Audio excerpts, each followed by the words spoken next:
Hi friends, welcome back to Revas world. இன்னைக்கு நம்ம ரேவாஸ் வேர்ல்டில் என்ன வீடியோ அப்படின்னு பார்த்தீங்கன்னா, இன்னைக்கு சூப்பரான ஒரு கருவாட்டு குழம்பு தான் நம்ம இன்னைக்கு பார்க்க போகிறோம். நெத்திலி கருவாடு வச்சு தான் இன்னைக்கு இந்த குழம்பு ப்ரிப்பேர் பண்ணியிருந்தேன். ரொம்ப டேஸ்ட்டாக இருந்துச்சு. கண்டிப்பாக நீங்களும் ட்ரை பண்ணி பாருங்கள். இப்போ வாங்க வீடியோக்குள்ளே போகலாம். இப்போது கருவாடு குழம்பு செய்கிறதுக்கு ஒரு பாத்திரத்தில் தேவையான அளவுக்கு எண்ணெய் சேர்த்துக்கலாம். முடிஞ்சால் நல்லெண்ணெய் சேர்த்துக்கோங்க.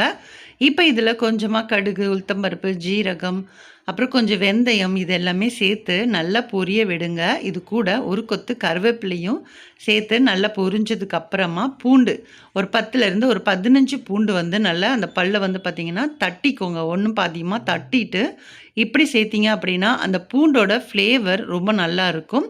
ஸோ அதனால நான் லைட்டாக தட்டிட்டு சேர்த்துக்கிறேன்.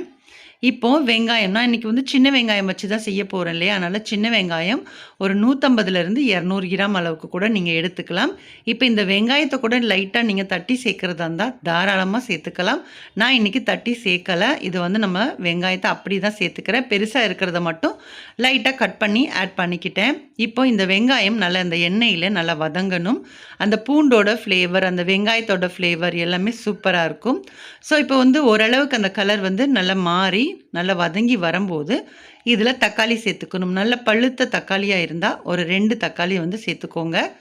எப்பயுமே சொல்கிறது தான், காரக்குழம்பு புளிக்குழம்பாக இருந்தாலும் சரி தான், இல்லை மீன் குழம்பாக இருந்தாலும் சரி, கருவாட்டு குழம்பாக இருந்தாலும் சரி, அந்த புளி இல்லாமல் நம்ம செய்ய மாட்டோம் இல்லையா, அதனால் புளி சேர்க்கறதுனால தக்காளியோட அளவை குறைச்சிக்கோங்க. இப்போ தக்காளி வெங்காயம் நல்லா வதங்கி வந்துருச்சு. இப்போ இந்த டைமில் கொஞ்சமாக உப்பு சேர்த்துக்கிட்டோம் அப்படின்னா இன்னுமே சீக்கிரமாக நல்லா மசிஞ்சு வதங்கிறதுக்கு கொஞ்சம் ஹெல்ப் பண்ணும். ஸோ அதனால் நான் கொஞ்சமாக உப்பு சேர்த்துட்டு நல்லா வதக்கி விட்டுறேன்.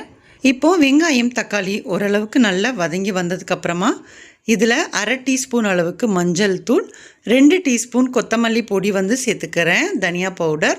ஸோ 2 டீஸ்பூன் சேர்த்துக்கோங்க. அதே மாதிரி உங்களோட காரத்துக்கு ஏற்ப மிளகாத்தூள் வந்து சேர்த்துக்கலாம்.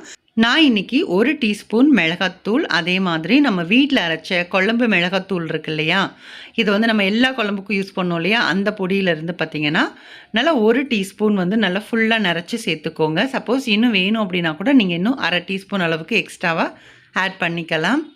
இப்போ இது எல்லாத்தையுமே சேர்த்துட்டு ஒன்ஸ் இந்த மாதிரி நல்லா மிக்ஸ் பண்ணி விடுங்க. இப்போது இதுக்கு தேவையான அளவுக்கு புளி பார்த்திங்கன்னா ஒரு சின்ன நெல்லிக்காய் அளவு தான் நான் எடுத்து வச்சுக்கிறேன். ஸோ நிறைய புளி நாங்கள் சாப்பிட மாட்டோம் அப்படிங்கிறதுனால ஆல்ரெடி தக்காளி வேறு சேர்த்துருக்கோம். ஸோ அதனால் ஒரு சின்ன நெல்லிக்காய் அளவுக்கு நான் புளி வந்து எடுத்துக்கிறேன். சப்போஸ் நீங்கள் புளிப்பு நல்லா சாப்பிடுவீங்க அப்படின்னா இன்னும் கொஞ்சம் எக்ஸ்ட்ராவாக நீங்கள் எடுக்கிறதா இருந்தால் தாராளமாக எடுத்துக்கோங்க. இப்போ மசாலா சேர்த்து நல்லா வதங்கினதுக்கப்புறமா நல்லா 1 டம்ளர் அளவுக்கு தண்ணி சேர்த்துட்டு இப்போ இதை வந்து நல்லா கொதிக்க விடுங்க. இது வந்து நல்லா கொதிக்கட்டும். இப்போ குழம்பு நல்லா கொதிக்கிற டைமில் ஒரு மூடி போட்டுட்டு நல்லா சிம் பண்ணிடுங்க.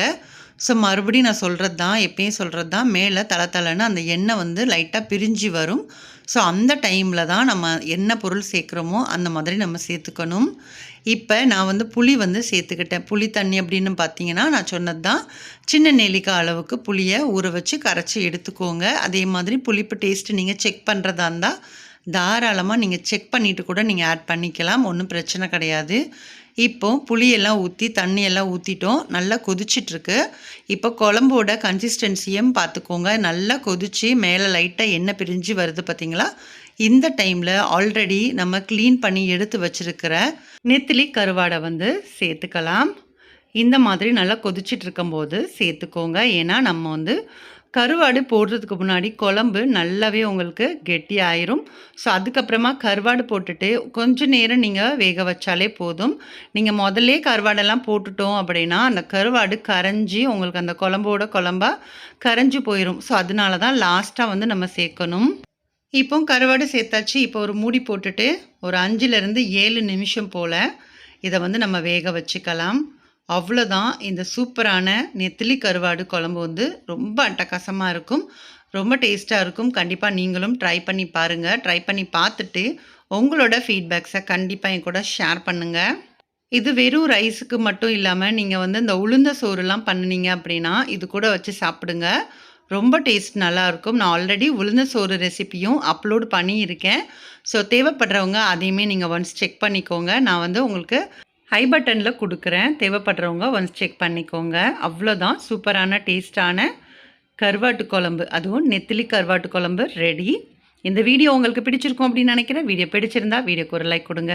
அதே மாதிரி நம்மளோட ரிவாஸ் வேர்ல்ட் சேனலை இது வரைக்கும் நீங்கள் சப்ஸ்கிரைப் பண்ணலை அப்படின்னா ப்ளீஸ் சப்ஸ்கிரைப் பண்ணிவிட்டு சப்போர்ட் பண்ணுங்கள். நெக்ஸ்ட் ஒரு வீடியோவில் பார்க்கலாம். தேங்க்யூ.